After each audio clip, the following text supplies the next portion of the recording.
Sir ఎందుకు live అవ్వట్లేదు అనుకుంటా ఇది స్ట్రీమ్.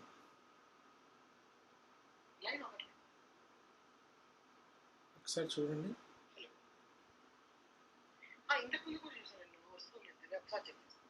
ఇప్పుడు సడన్గా ఎందుకు ఆఫ్ అయింది? I think live, I think వస్తుంది.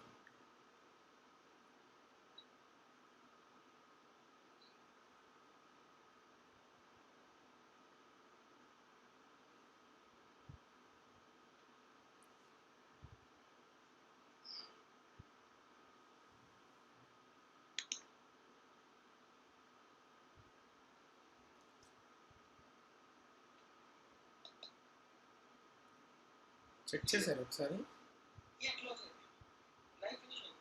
ఏదండి? అదే ఎందుకు క్లోజ్ అయిందో అర్థం కావట్లేదు. షుడ్ బి రన్నింగ్ కదా. లేదండి, పవర్ ఇంటరప్షన్ అయితే ఏం లేదు.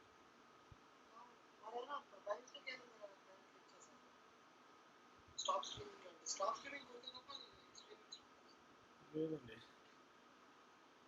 Stream ISRO running. స్ట్రీమ్ అయితే ప్రాబ్లం ఏం కాదు. ఒకసారి మీకు ఎనీ డేస్కి ఇవ్వనా? మీకు ఒకసారి ఎనీ డేస్కి ఇవ్వమంటారా?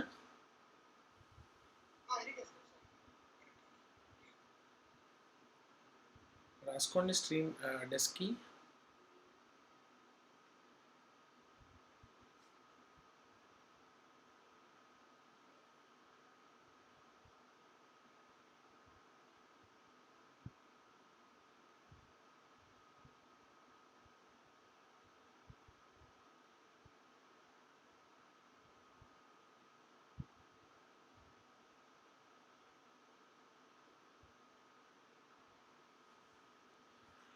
I think we went offline, guys, for some reason. I have no idea what was the reason. I'm really sorry about that. I don't know why it went offline, and I can't even see your comments as well. It still says live stream is offline. Just give me a second.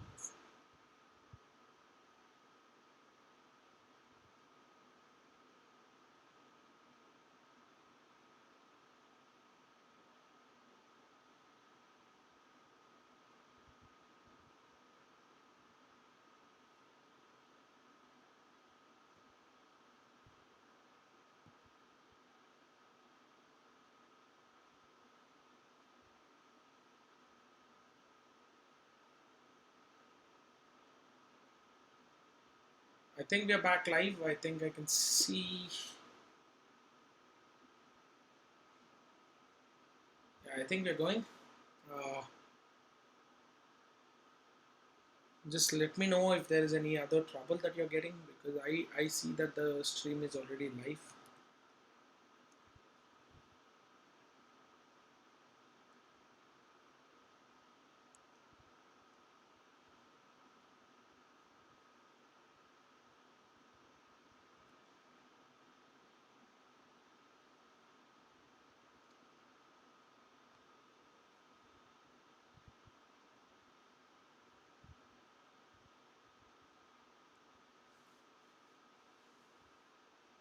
Yeah, I was just checking if the video is live or not. I think it is live. Yeah, Krishna Garu, I think it is live. Okay, sir. A small technical glitch and nothing else. There's a small technical glitch and nothing else. So let's go on. So if you observe, guys, so what we were talking about, let me see where we are. Basically, when we are talking about this scheme of things,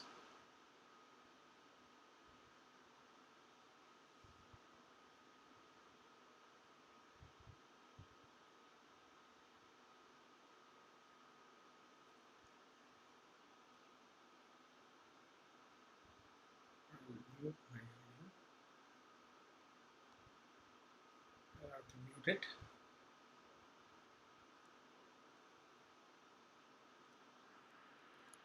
Yes, guys, I can see your comments as well, no problem. So we were talking about exemptions. So now let's discuss about why is this standard coming up and how is it so different from are Ind AS 17. When Ind AS 17 was implemented, when it was handling it well, like I told you, Ind AS 116 is a development upon it. It'll start giving you a new dimension only to the concept of operating leases. Whatever we had in finance lease will stay as it is. And more importantly, let me tell you, if I compare between Ind AS 17 and if I go on comparison with your Ind AS 116, I'll basically split them into four parts. Okay.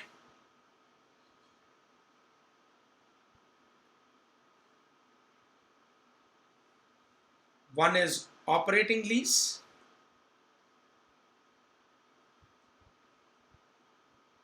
and the other one is finance lease. These are the only two leases that we had. Even now also we have only two leases.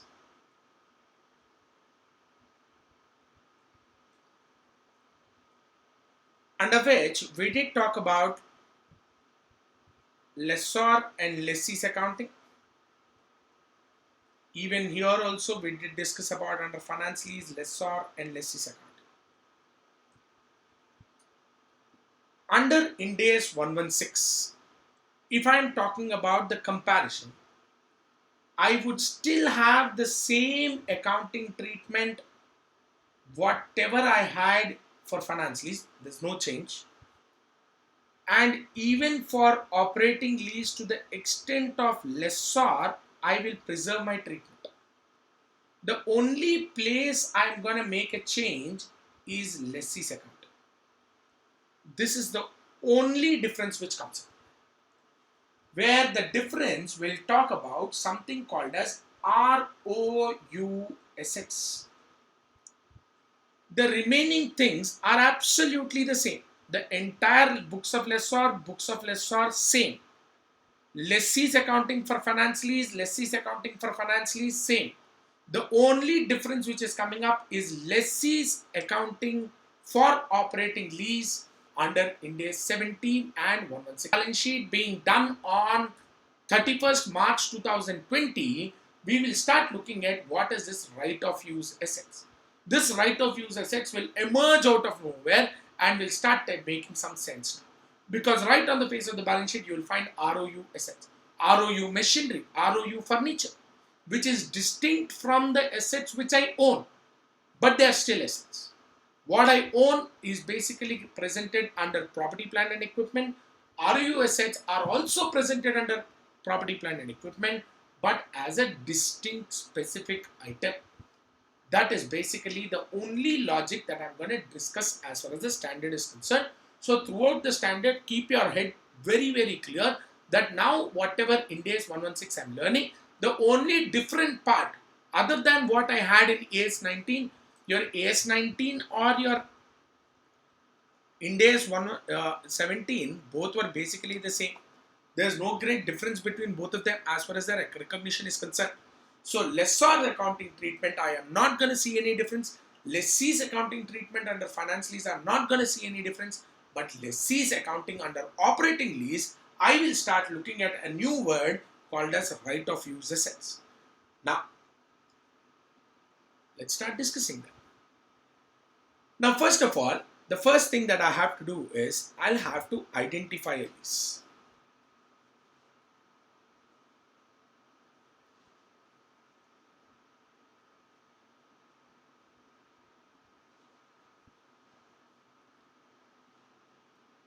Now, first of all, what is a lease?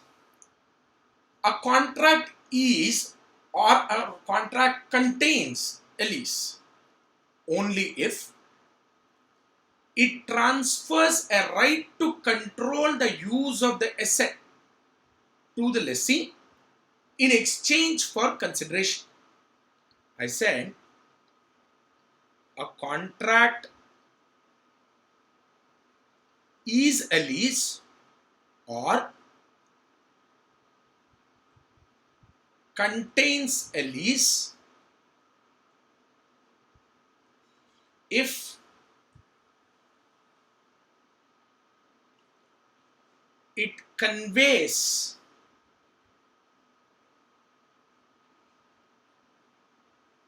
right to control the use of asset, right to control the use of asset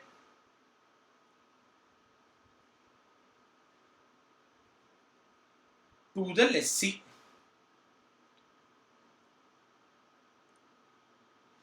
in exchange for, what do you exchange for? Nothing but consideration. That is nothing but your periodic lease rentals.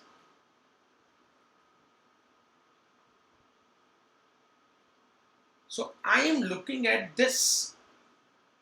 When do I say I control the use of the asset? I control the use of identifiable asset. Now, identification of lease, you are again talking about identification of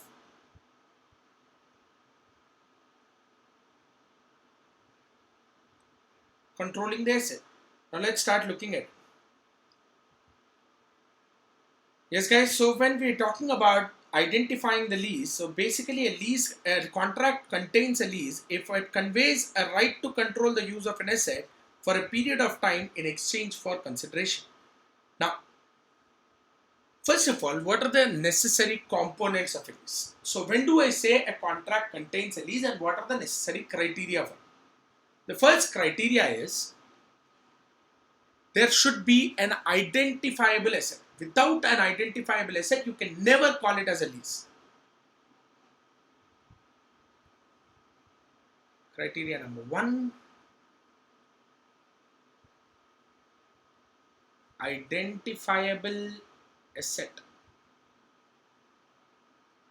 When do you call something as an identifiable asset? Are all assets identifiable? I'll come to that logic. Relax. Number two. Second thing is the customer, or in lease terms we call them as lessee, has a right to obtain,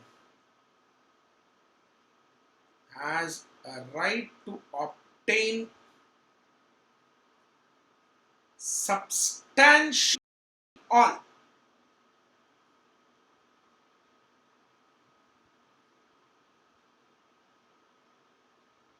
the economic benefits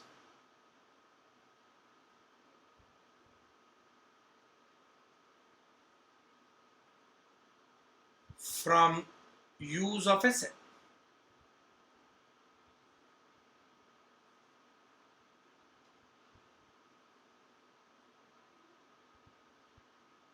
Throughout the period.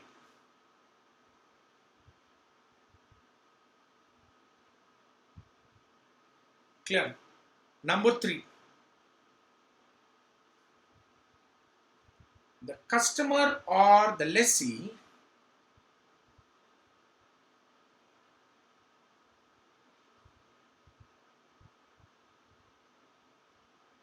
has a right to direct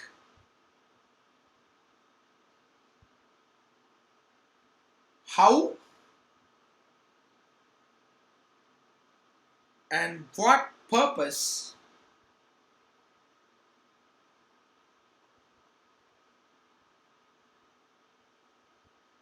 the asset is being used.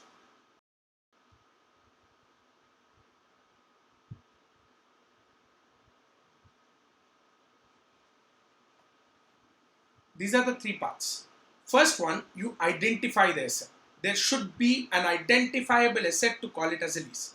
Number two, the lessee or the customer, whoever is taking the asset on lease, has a right to obtain substantially all the economic benefits which are arising from the use of the asset throughout the period of the lease. The customer or the lessee has a right to direct, I have a right to direct on how the asset will be used and for what purpose the asset will be used. If these three conditions are satisfied, you can definitely say that that contract does contain a lease. Now, sometimes there happens to be a situation. I'll bring in the concept of Appendix B, which we had earlier under India 17. Yes, I did say that it is not relevant for you to remember, but I'm just bringing up arrangements which can contain a lease.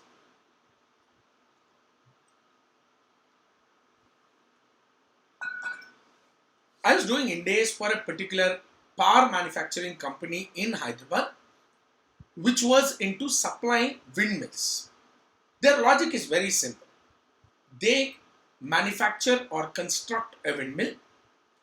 They erect it directly at the customer's premises. So let's say there is Tata Power. The Tata has, let's say Tata Steel is there. So Tata Steel has a particular manufacturing plant. I'm taking for an example. So my windmill, which I manufacture in my godown, I will directly go and install it in Tata Steel's premises. And I have an agreement to say that as long as the windmill is erected in your place, let's say the agreement is for 15 years, throughout the period of 15 years, the amount of electricity which is generated by such windmill which is established or erected in your godown, the entire power generated will be only supplied to Tata Steel. I will not have a right to supply it to anyone else. There ends the matter. Now, if such is an arrangement, and let's say Tata Steel says, fine then, whatever power is being generated, I will make sure that I will compensate you by paying 15 rupees per unit of power produced. Now you tell me, did I sell power or does it have anything called as leasing? Very, very fantastic question. Very fantastic question. Because by the base of the document, if I look at, or if I look at the invoice which this company raises, it says so and so number of units of power supplied multiplied by rate per unit, total value of invoice, and they'll give it to the customer. If I look at the face of the invoice, there is nothing for me to believe that there is a lease in it. But if I read the agreement carefully, there I understand this arrangement is in a situation where it is the customer who has a right to use the asset. No one else has a right to use the asset. The windmill is generating power, that power will be consumed by Tata Steel, no one else. It is erected in his premises only. The asset is identifiable. I can see it right in front of me. Such cases, though the arrangement does not look to be having a lease, neither it terms anywhere that it is a lease, but still it contains a lease. It is a lease of the equipment where substantially all the benefits, all the economic benefits which are generated from the use of the windmill are being consumed by the lessee or the customer. Therefore, it 100% contains lease. That's why I said the appendix ABC, which was earlier given as an annexure to India 17, are now included as a part of the standard itself. Clear? Now, there are things or certain exemptions when we talk about right to direct how to use. So this is basically right to control the use of the asset.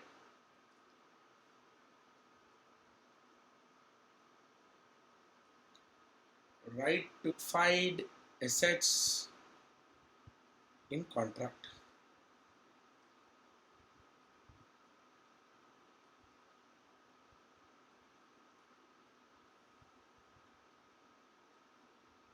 What is an identified asset in a contract and how do I identify an asset in a contract? Very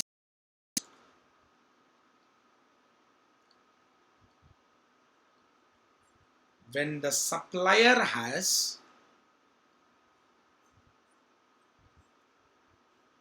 no substantial substitution right.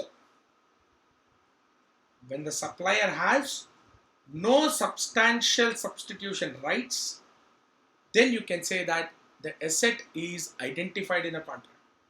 Such asset can either be expressed in a contract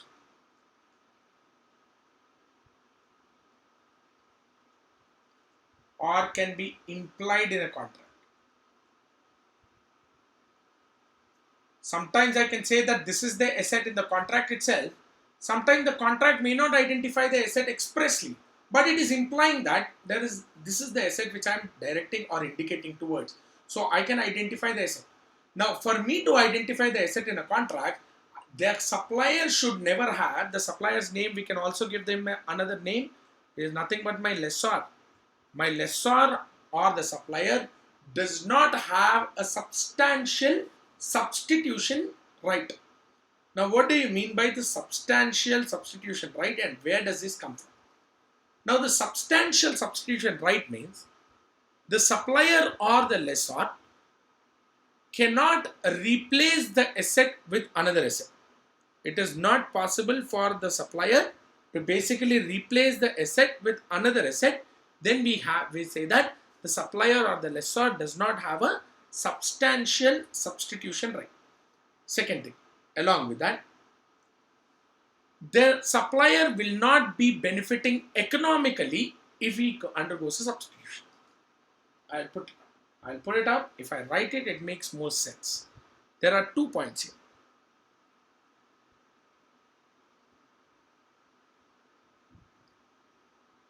The supplier's substitution right is substantive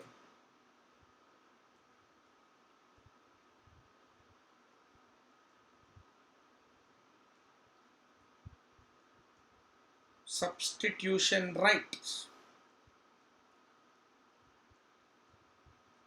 is substantive. When is it substantive? It is substantive if, point number 1, first point,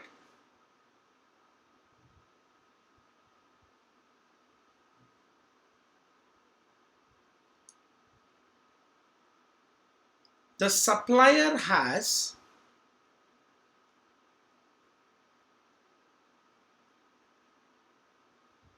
a practical ability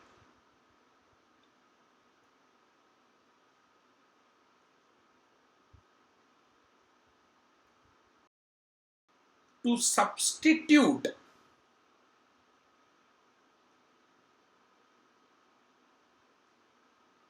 alternative asset.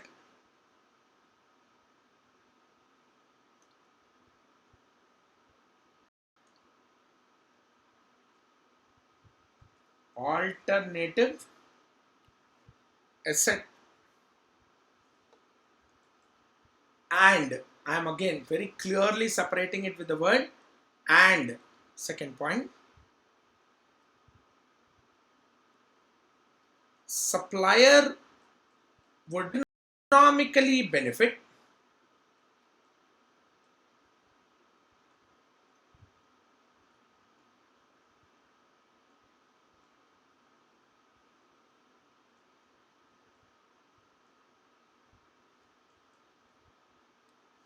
from exercise of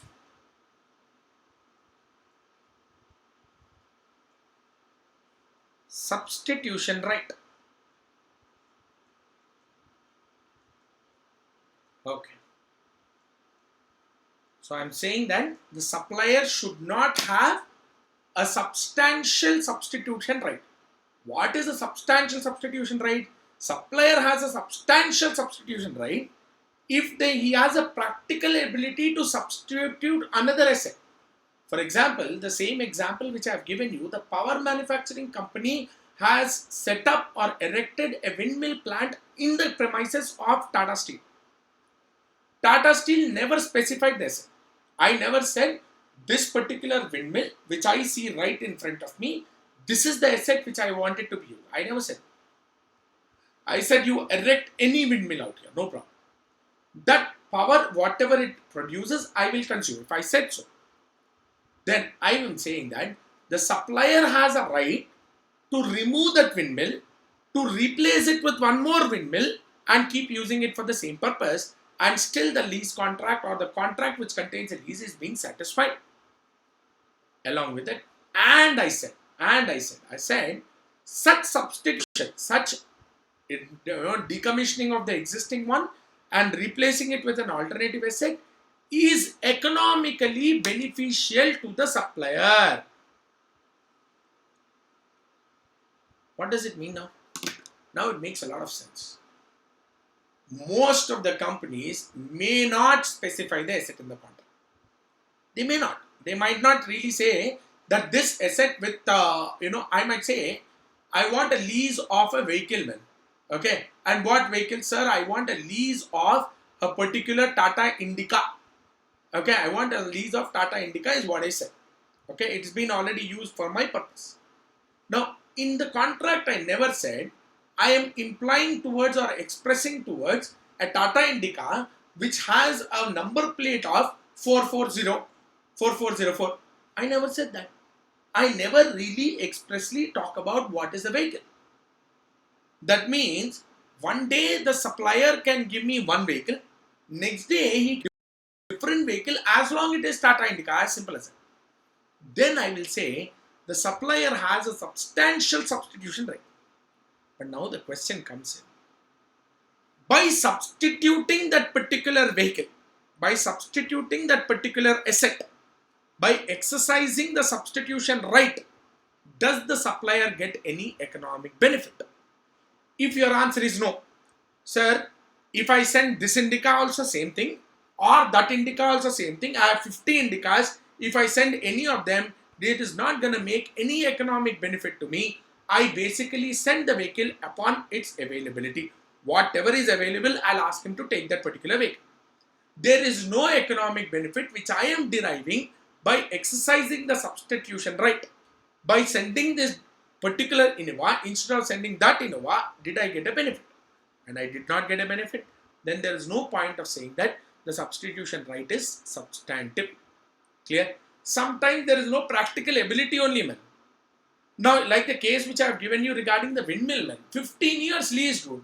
And windmill is not a small structure, okay? Each blade of windmill is being taken on each trailer, each blade. So imagine how big a windmill is. Now that windmill, if I have to substitute with one more windmill, think about the transportation cost which I will involve. It is absolutely unnecessary. Why would someone spend so much of money? Therefore, such kind of substitution rights are not substantive. If they are not substantive, then I can identify the asset in the contract. As simple as that. Now, just keep looking into it. I'll start.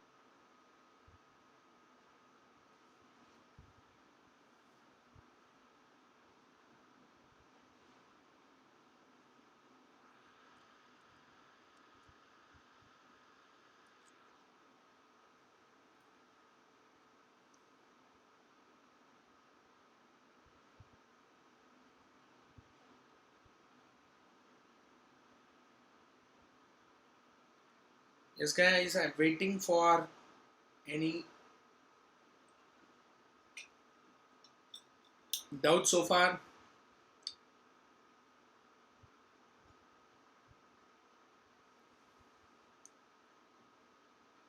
Okay, if we can move forward from here on, let's move on. Now, sometimes there can be a point which can say that, can I lease out a portion of an asset? I have a particular building which is of 4 floors. Can I lease out a portion of that particular asset which is completely as one single building? I have it as a supplier. I recognize it as one single asset called as building. Can I divide it into parts or can I divide it into portions and can I lease it out? That is one more. Lease of portion of assets.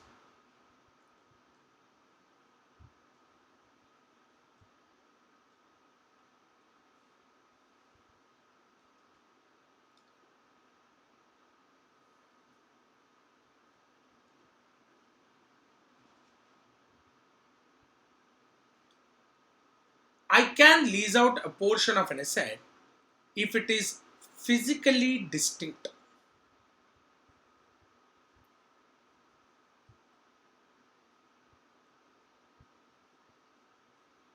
Now, why did I say physically distinct?